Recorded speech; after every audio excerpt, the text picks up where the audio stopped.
गांव की सास के शहरी अंदाज। निधि को विकास से प्यार तो था, पर वो शादी करके उसके साथ गांव में नहीं बसना चाहती थी। मुझे गांव अच्छा लगता है, पर दिक्कत यही है कि मैं वहां रह नहीं पाऊंगी। मुझे वहां के माहौल के बारे में कुछ भी नहीं पता है। अरे माहौल में ढल जाओगी तुम, थोड़ा टाइम तो लो। और विकास गांव में ही रह के ऑर्गेनिक खेती करता है, इतना अलग काम है। और यहाँ शहर में क्या है, कितना प्रदूषण और भीड़ है यहाँ। पर विकास यहाँ आके भी तो खेती कर सकते हैं ना। अरे शहर में एक प्लॉट लेने में जिंदगी भर की कमाई चली जाती है, खेत कैसे लोगे? सोच ले निधि, विकास गांव का है, वहीं उसका काम भी है। तेरे पास कोई नौकरी भी नहीं है, ना ही तुझे कभी काम करना था। उफ़ो, मुझे कुछ समझ में नहीं आ रहा, मुझे अकेला छोड़ दो। उसी दिन निधि विकास से मिलती है। यार, मेरे सारे दोस्त यही हैं। अरे दोस्त तो गांव में भी बन सकते हैं ना निधि। गांव के लोगों से कैसे दोस्ती कर पाऊंगी? मैं भी तो गांव का हूँ, मुझसे प्यार हो सकता है तो वहां के लोगों से दोस्ती भी हो ही सकती है ना। अरे यार, कंफ्यूजन है बहुत। सोच लो निधि, शादी के मंडप पे छोड़ के मत जाना, वरना दोनों के परिवार की नाक कट जाएगी। अभी बोल दो, पत्रिका नहीं छपाते हैं। निधि के पास तो कोई चारा नहीं बचा। वो विकास से इतना प्यार करती है कि उसे छोड़ भी नहीं सकती। वो विकास के लिए गांव में शादी करके बसने को तैयार हो जाती है। जल्द ही दोनों की शादी हो जाती है। आई होप तुमको गांव में अच्छा लगेगा। मुझे पता है गांव में और शहर में अंतर क्या है, वहां के लोगों की सोच में अंतर है। मुझे पता है कि कैसा लगेगा मुझे। तुम ये बिना देखे किसी चीज के बारे में कुछ भी सोचने की आदत छोड़ दो ना। निधि ने उस वक्त तो कुछ भी नहीं कहा, पर वो सोचती है कि सबको इस बात का एहसास तो करवाना ही पड़ेगा कि वो सही है। उसके दिमाग में एक तरकीब आई। उसने सोचा कि गांव के लोगों के लिए वो ऐसा काम करेगी कि आगे से उसे कोई किसी काम का बोलेगा ही नहीं। शादी के एक दिन बाद निधि की सास ने फरमाइश की। निधि बेटा, अपने हाथ से कुछ खाने का बना दे।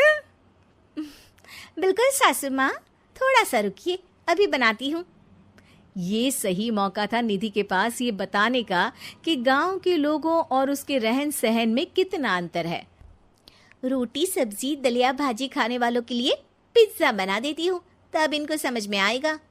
न खा पाएंगी, न कभी कुछ बनाने की बात कहेंगे। थोड़ी देर में निधि सास के लिए पिज्जा बनाकर ले आती है। ये लीजिए माँ जी, आपके लिए मैंने ये बनाया है। इसे हम शहर में पिज्जा कहते हैं, है ना बेटा? है? आपको कैसे पता कि इसे पिज्जा कहते हैं? अरे पिज्जा को पिज्जा नहीं बोलेंगे तो क्या फ्रेंच फ्राइज कहेंगे? गांव की सास से ये सारी बातें सुन के बहू चौंक जाती है, लेकिन सास एक और ऐसी बात कहती है कि बहू जिसकी उम्मीद ही नहीं कर रही होती है। बहू, इस पिज्जा के ऊपर ओरेगानो मिला दे और थोड़ा चिली फ्लेक्स, मजा आ जाएगा। माँ जी, गांव में रह के भी आपको ये सब कैसे पता है? अरे यूट्यूब टीवी सब खबर रखते हैं हम भी। इंटरनेट है जहाँ, जानकारी है वहाँ। अरे वाह माँ जी। अरे अभी वहाँ मत बोल। अब जब मैं पिज्जा का फोटो लेके फेसबुक पर डालूंगी ना, तो वहाँ कमेंट में जाकर वहाँ बोलना, ठीक है? ठीक है माँ जी। अरे ठीक है माँ जी की जगह ओके मम्मी या ओके मम्मा बोल दिया करना। है? ठीक है, मतलब ओके मम्मा। निधि का तो सर ही घूम जाता है। इतना शहरी बर्ताव तो शहर में रहने वाली निधि की माँ का भी नहीं था। वो शाम को अपने पति से पूछती है, विकास, तुम्हारी मम्मी तो काफी कूल है यार।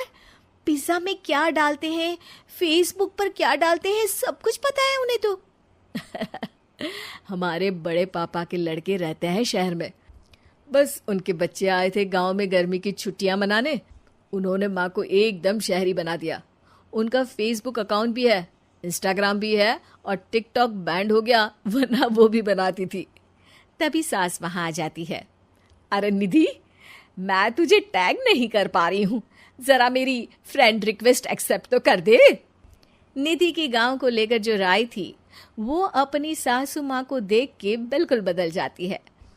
और अब निधि भी सोशल मीडिया पे अपनी सास के साथ लाइव आती है और कमेंट बाजी भी करती है, ताकि सबको पता चले कि गांव में रह के भी उसका जीवन शहर जैसा ही है और उसके आसपास के लोगों के अंदाज भी एकदम शहरी है।